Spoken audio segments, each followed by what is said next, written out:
Hey everyone, welcome back to Work and Wander, where career stories meet dream destinations. I am your host, Jake Carullo, along with my co-host, I'm Jessica Badlam. So glad you're all here with us today. Jess. I am a little sad because this is our first episode not in person since our little on location series. I know it's definitely not, as exciting as being side by side together in a room with our guest, but it's always good to see your face, Jay, even if it's just on Aw, Zoom. look at you. I Oh, think you're going to ask me for something later, kissing up a little bit. no, I would um, never. this episode is going to be in like late May. So, like, school's finishing up. Are you ready for the school year to be over? I am. It's always May is super busy month for parents, I think in general with all the You're school right. year ending Yeah. busyness and all of that, but I'm looking forward to summer. We don't have a summer trip per se planned yet because my daughter's schedule is super busy, but we're probably going to book something in August. What do you have going on? Well, and I know that you recently went to Hawaii for I a did. quick little escape, but we are headed there as a family in June. So myself and my wife and kids and my parents are all headed to Oahu and Kauai. So That's we are excited amazing. for that adventure. Yeah. Yeah. We're I wanna go back and see those islands because I was on the Big Island when I went, but because we were only there for a short time, that's all we did get to see, but it was amazing, and I would love to go back and see the others. well, I will report back to you and let you know where you Perfect. should Maybe go you and should check wear out. a GoPro for me, Oh, that was the like like idea like that Aaron. Yeah. Aaron had. I don't hate that idea. That would be a lot of memory cards. But let's jump in to our episode because even though we aren't in Myrtle Beach, we had the chance to work with our guest who is in Myrtle Beach a few weeks ago when we were there. So I am going to introduce Leah Rossi. She has had a career path that's taken her across sort of the world a little bit through hospitality. She had an internship in Puerto Rico. She was in the Caribbean for a while in Texas, and now she is on the southeast coast in Myrtle Beach, though not going to be there very much longer. And we'll talk about that. She is the assistant general manager at Club Wyndham Ocean Boulevard there in Myrtle Beach and brings some fantastic energy to the episode. So, Leah, welcome to Work and Wander. Thank you. Thank you. I'm so happy to be here. You guys I'm a big fan of you, so it's cool. Oh, Thank you. oh, that's our one fan.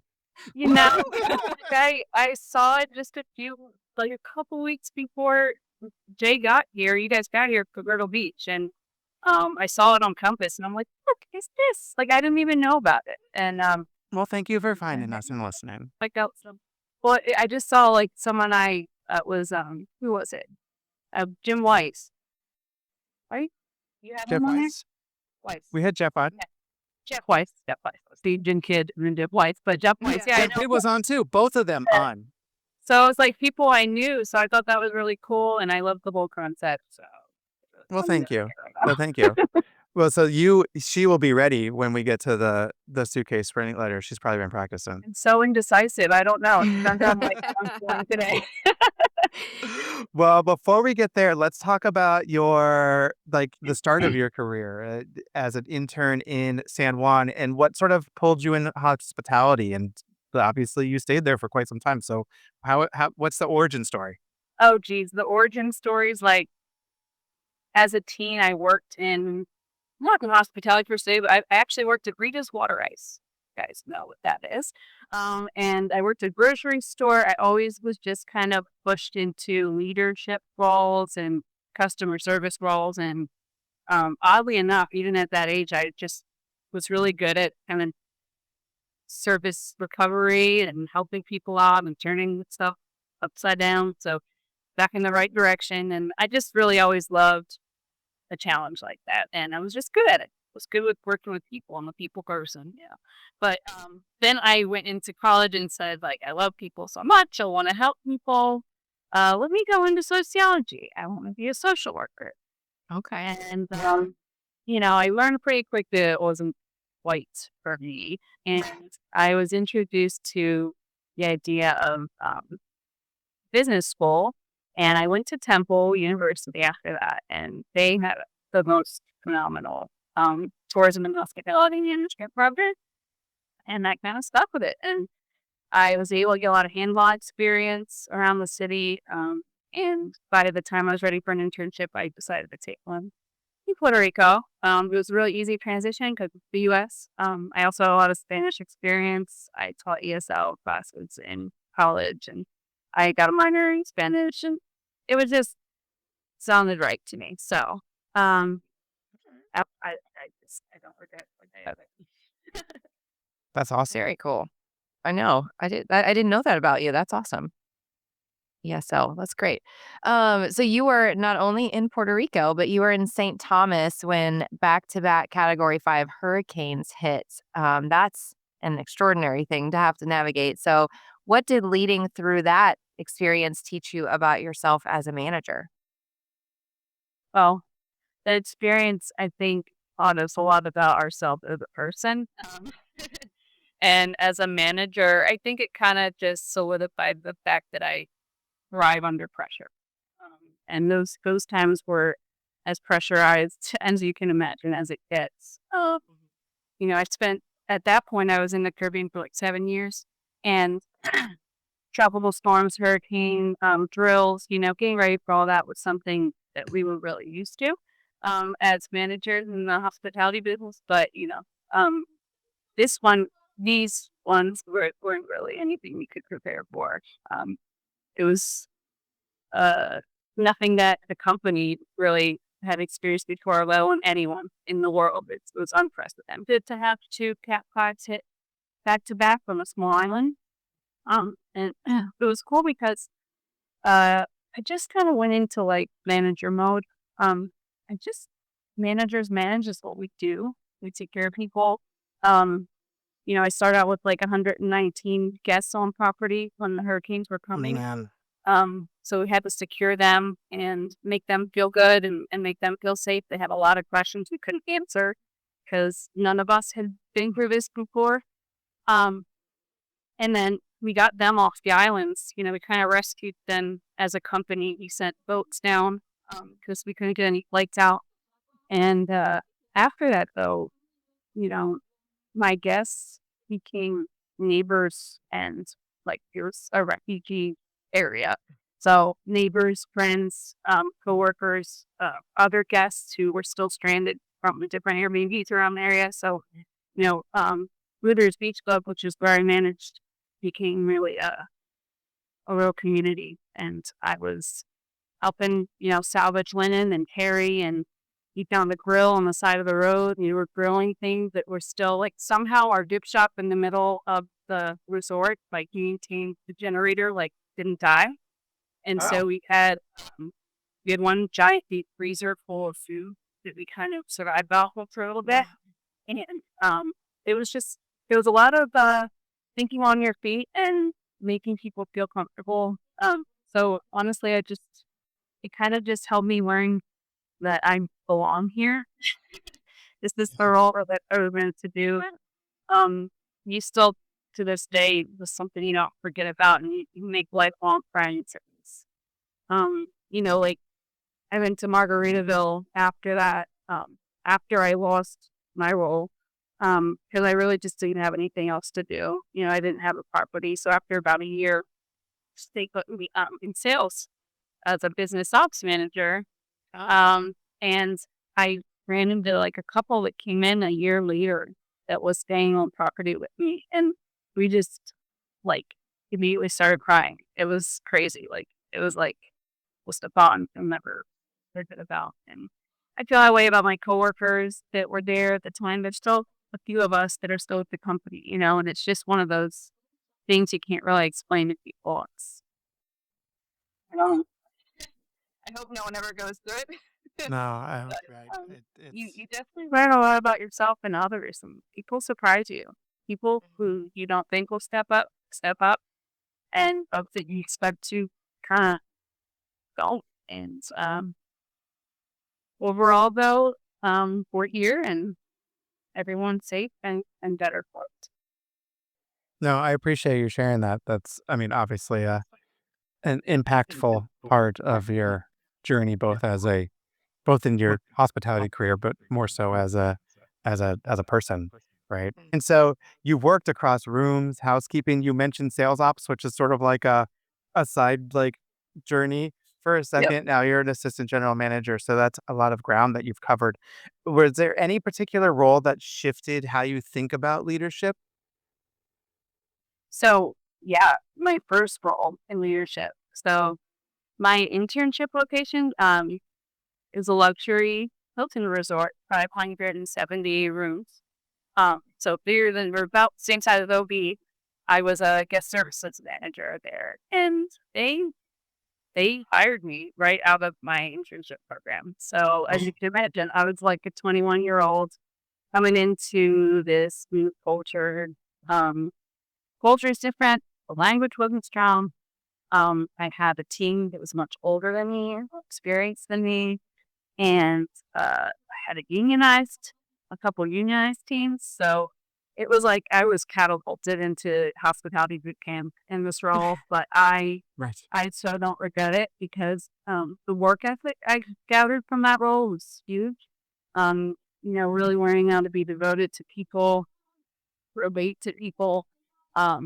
Because leadership to me is all about who you're leading. I mean, and if you're a leader and you don't know that, I don't know if it's for you. It really is about getting to know what motivates people. And I was just really humble, and I had to step back and let people teach me and be okay with that. Find a balance between being a leader and you know knowing when to learn from my team members. And I still do it to this day. It's definitely something I share with my very green managers, and we get very clear that you are not better than anyone else, no matter how much more money you're making, no matter what position you have. There's always something to learn from somebody. So that was a great place to start. And then, I learn more about leadership with every single role and every place I go because of the humans I'm working with. You think that you've seen them all, and then you get a new one, and you're like, "Oh, this is a challenge I've never seen before. Yeah. See what we can do, and see how we can develop this person and make them the best they can be." So, I mean, I, my perspective on leadership shifts very often and frequently. You're gonna have to cut that out. Yes, frequently for sure. I feel like I like the approach that you have around um making sure that no leader is, above the work that the people that they're leading is doing. I'll tell you a quick story that when I was an intern, I actually did the Disney College program when I was Oh, in college still, and I worked at Big Thunder Mountain. And one of our managers every night would jump into rotation and load the trains with the rest of us. And I asked him once, I was like, like, why do you do this? You have our us to do that for you. And he's like, I never want to be in a role that I don't know how to do Mhm. the job that I am leading the people that are doing it. And I felt like you share that, and that's something that's actually stuck with me for now, you know, 25 years. So, That's sorry. so wonderful. yeah, do the math on that. 25, 26 Feeling years this like, summer. yeah. Yeah, no, I agree. Like, people, how do you expect to be respected? You expect respect just from having a title? That's insane. That's ridiculous. It's so old school. And, we just need to embrace individualism. Who they are. I got people who've worked here for 22 years. I mean, Met Kelly, like, she could have moved up. She could be the CEO by now. You know what I mean? But she loves what she does. And we love her, and everyone respects her for it. Yeah. I feel very strong about that.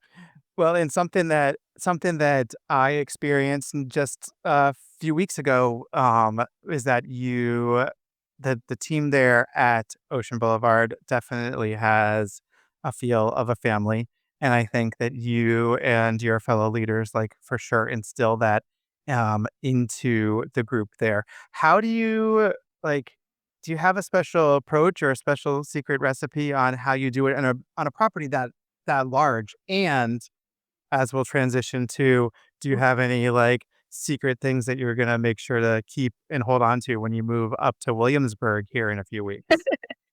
Well, I'm willing to share my secret here on board. For everyone to hear now. Your secret is you have to care about your people. And that's where it starts. And everywhere I go, I get a new family. And I love that about my business. I mean, I don't live around family. Obviously, you can imagine I've traveled a little bit and, bring my family everywhere I go. So creating a family, maybe it's selfish. I don't know. Now that I'm talking about it, maybe I just want a work family and I need someone of my void. I don't know. No, but I really do think it's so important we spend so much time with these people and we go through so much with each other. There's no other way to operate and to care about the people that are around you. I mean, I have almost 100 employees here, and it doesn't include our housekeeping team, which is a third party. It's another 200 people.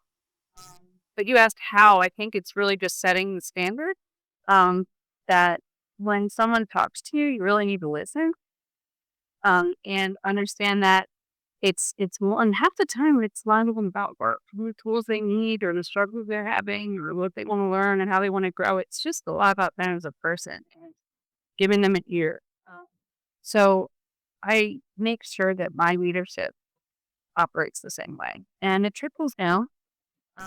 Also, I guess the second piece of advice is be present.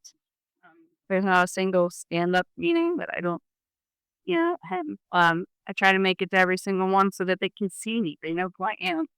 My door's open always. Sometimes it's not open, but they'll come in. And again, I'm not above that. It's great. I feel like my role here at OB's almost become a guidance counselor. Versus someone because they're so great here. I could go on and on about it. I really am ready to move on to Williamsburg because I feel like my job here is kind of done. And everyone's just so great at performing and keeping the wheels going. So Williamsburg is not going to be a challenge for the family too. I think 100% they've got that down.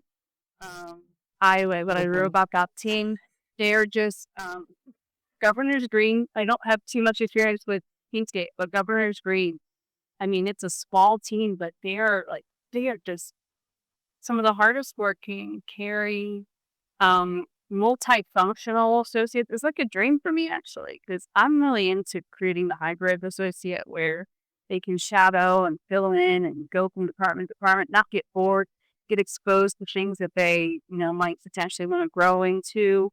I mean, I have had so many of those opportunities to meet people around here at OB. To me, that's a success because, when you can see someone like my evening manager was in maintenance, and now he's running the show at night. I have a bell captain who was in maintenance. I have an activities manager who used to be in guest services, who started out, as a retail person and came over to the business. So, Love that. but Williamsburg really has that already. So I just can't wait to kind of build on that and be kind of a second year for them because Christine was fantastic. I've worked with her, known her for a long time. But she just needs someone to kind of help co-parent that family, So I can't wait to see it. And so so you're going to Governor's Green or you're going to which Governor's Green. Yeah, Kingsgate's the other one, but yeah, they're literally so close to each other. They're right close to each other. Which one is your office at, Jess? I'm at the sales office in front of Governor's Green, so she'll be right next to me. Oh, look at that. I know. Yes, can't wait to welcome you into the family. It's a great group. I've been very, very blessed. And I'm sure you'll be a great co-parent over there. So, but since this is Work and Wander, let's talk travel a little bit. We have kind of covered a lot of the places you've lived, from Puerto Rico to St. Thomas, Austin, Myrtle Beach, and now coming here. Your career has basically been a little bit of a travel itinerary. So at this point, do you consider yourself someone who chases adventure, or does the adventure seem to find you? I love that question. And it's a great question considering. But I would say neither. I'm just really I'm just really open. So like I just live my life. I always have. I don't even have a 5-year plan. Like I don't believe in any of that. Especially and maybe it's because of my experiences and just some unexpected turns in my life. I just if anything comes up that looks like it's exciting or challenging, I'm gonna go for it. So maybe it does find you. You're just It Maybe. does, open but to it it, does, but but you have to be there's open no to it. there's no plan for it. That's for darn sure. It's awesome. Yeah. I like it. I don't think Jay, I I don't feel have like you could plans. thrive in that. I don't think I could. No, I could not live in that world, but that's okay. With is there a particular travel experience that like sticks out and reminds you why travel matters? There's a few. So when I travel abroad, I just I traveled to when I was in Peru, for instance, like I met so many cool people in Cusco and I realized like I would have never and the language I think the language to me is always a takeaway. It's like I'm so grateful that I speak Spanish because Mhm. there are so many people from South America there traveling from all over and just made things a little bit more or less challenging.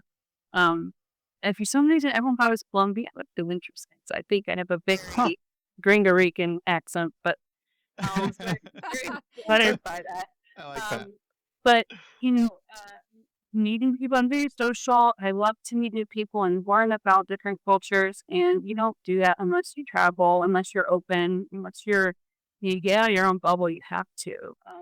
And then another time abroad would be in Italy on a train. I remember spending a train ride. Me and my friend were just talking to this woman who was really bad with English. We were really bad with Italian. And we just tried the whole conversation to have a conversation. It was so much fun. I even like I remember love what she that. was like still. Because, again, it's humility. It comes down to like knowing and understanding that you're not superior. Um, and on that same note, like I went to, and I'll give a plug for my guy Aaron up stable with Spring in Texas. I moved to Texas and had a whole different perception of it until I moved there. And then I took a little weekend trip up there to hunt. And I just had it. They have the most beautiful view from the hot tub there and outside in the pools. And I have nothing else to compare it to. Oh, wow. That's how different it was. And it's like if I hadn't been open-minded to go try some new place, I would have thought of Hunt, Texas as a very specific thing in my head. And so I went there. So I think a lot of people, um, you had this out one, but Americans in particular need to get comfortable with being uncomfortable and get out there and just and learn from other places.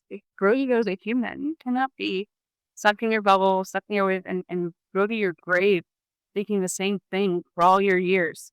To me, that blows my mind. Like, get out there. Be an upstanding citizen of the world. That's I right. feel like is like, experience different cultures, different Mhm. people, and sitting on a train with someone that you can't really communicate with and trying to communicate with them, right? I feel like yeah, I do I like like that. that sentiment. Yes, a good look back at some of your trips that you've had and how impactful they've been. But looking ahead, is there a destination or an experience on your list that you haven't checked off yet? Maybe like a dream trip you're still working towards? I'm so cheesy and cliche, right? I love the idea of like Maldives, Bora Bora, Fiji. I don't care. Like the idea of being in the middle of an ocean somewhere, really far away, with some exotic, fish, and the snorkeling and scuba diving must be just incredible. I love scuba diving, by the way. I only know Caribbean fish. I only know like little. I want to go Right. somewhere else and see that, but just picturing being in a little bungalow, I love a black score, to see things underneath. So I just always dreamed about going to those places and unwinding, disconnecting completely. I think I don't do that enough. So maybe that's why it's so appealing to me is I'm always on the go. And then I definitely, you know, be open to different things, whatever comes my way that might be something I've never heard of. I want to go there, or I want to find myself somewhere that I'm like, wow, this is cool. I didn't know I wanted to be here. Love I that. love it. That's that openness we were That's talking about that earlier. right. I like that. Though Mhm. I would not say no to a little hut over the clear No. water in the Maldives or the Bora Bora, like that. You see the flyover footage of those, and you're like, ooh, Uh-huh. Right? one one day for sure. We'll have to see who does it first. I know we should. That's funny. All right. Well, we've already teased it, but before we wrap, we have our suitcase sprint, which I know that you are fully aware of. So the real question is, are you ready? I'm ready. Maybe. All right. Maybe. We'll see You when we get there. totally got this. Okay. There's some very standard ones that would have definite right or wrong answers. And the first and most important one is window seat or aisle seat.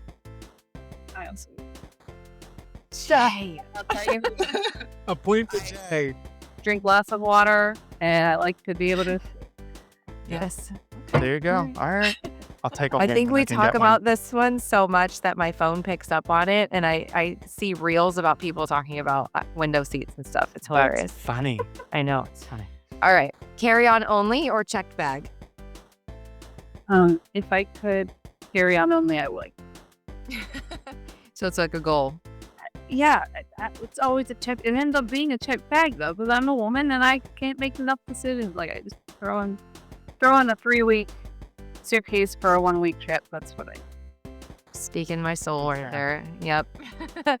Unpack immediately when you arrive, or do you live out of your suitcase? Everything's got to go in the drawer. Got to be hung up. My place has to feel like my place before I even get started. Like Yeah, back home. I'm with you there. All right. Early morning flight or late night departure?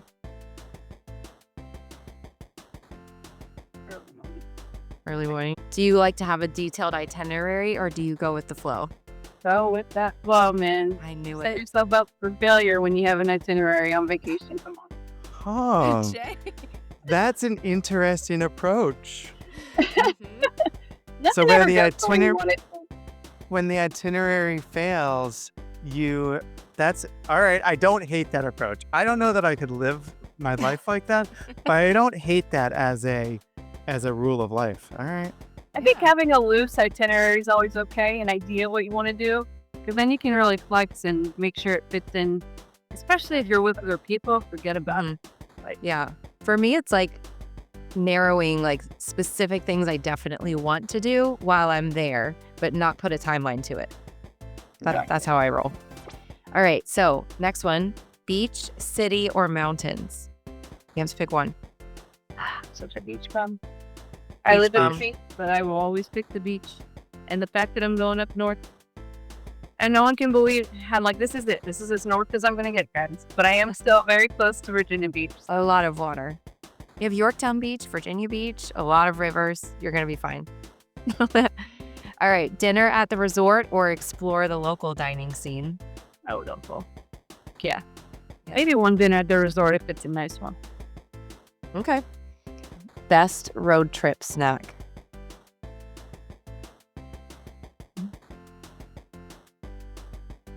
Jerky. Jerky. Somebody else said jerky. I think it was Faison. You got to collect jerky from different local places on a road trip and compare them. And it's also protein. I mean, it's a lot of sodium, but it's not going to weigh you down too much.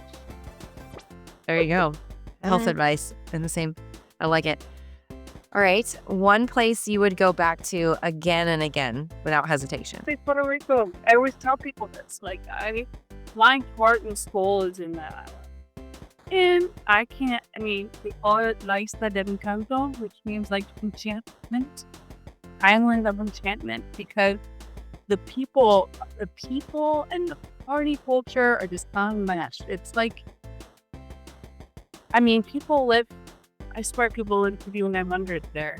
They could have the crappiest diet, but it's all about their outlook on life and just having fun. Like I going to bars there, like it didn't matter what age you were. and our kids were running around, whatever. Everyone was just having fun, socializing. Puerto Rico taught me how to unwind. Okay. I really like that. Maybe we should record in Puerto Rico, Jay. Wink, wink. Listen, it's on my list to get to Rio Mar. Sandra would be a It's great person. all right. Well, let's talk about that. Yeah, done. Okay. We'll book her. We'll do it on I'll let- location. We got to pick it up, you know? I We know. can't just have 2 on location episodes. So, That's what I'm saying. all right. Last question for the suitcase sprint. One word that describes your ideal getaway. But it's prepared better, but this is a sprint. So That's right. So the first thing that comes to mind, right? Which I'm not doing very well. I think adventure. Okay. So picture again, but really, gotta come back saying, "Look, I can't believe I did that." There you go. That's the see. Yeah, that's the right approach. Embrace it. Don't hesitate with it. Yeah, I got lots of. I can't believe I did that. Yeah. See. There you go. There you go. What I'm gonna throw a bonus one in. What's Ooh. give us one of the I can't believe I did this things. First thing that pops into your mind. Well, again, yeah, crazy island of mine. I went to a place called Guamataca River. It's a river, the Guamataca River on the west coast of Puerto Rico, and I'll just say, like, it's not a little frowned upon to go tubing down that river. But we got the hookup. I knew a concierge adventure guy named Frankie. Love him. He's still there doing this thing, and a group of us went camping out there, and one of our adventures was getting on these tubes. But so it was so long. So basically, there's like 10 bridges to go across the river, tunnel, and they're tunnels. Oh, So you're in the tunnel, and the time of day it was, the water was a lot higher than it should have been. It's like high So tide. it got to a point where the sun went down. There were a ton of spiders. We all had flashlights on our heads, and we had to duck under each one of these tunnels oh no. in order to get through them. And once you're on it, you can't get off. So you had to do the whole river down to the bottom. I just remember, like, it was the funniest thing is after the tunnel, I get down and I go, look, I survived. And I lost my sunglasses that I just got, and I was so mad about the stupid sunglasses, thinking like I just survived being decapitated by a bunch of tunnels. Where you got my sunglasses, and I just remember doing like I can't believe I kept these damn things on this whole trip at the end of a tunnel. But yeah, I think that was like really sketchy, but a lot of fun. Oh my god! There you go. It makes for a fun story. That's the point. Yeah, the water was just getting higher and higher. And the one girl I was with was screaming, crying all the time. Oh no. Oh no. But now she can tell the story too, and she lived. This is right. All right. Well, we'll wrap up with the mission here at Travel and Leisure is to put the world on vacation. You work directly with owners and guests on creating their memories. And a lot of times they're very profound ones, just like you shared your memories. So what does the mission mean to you overall?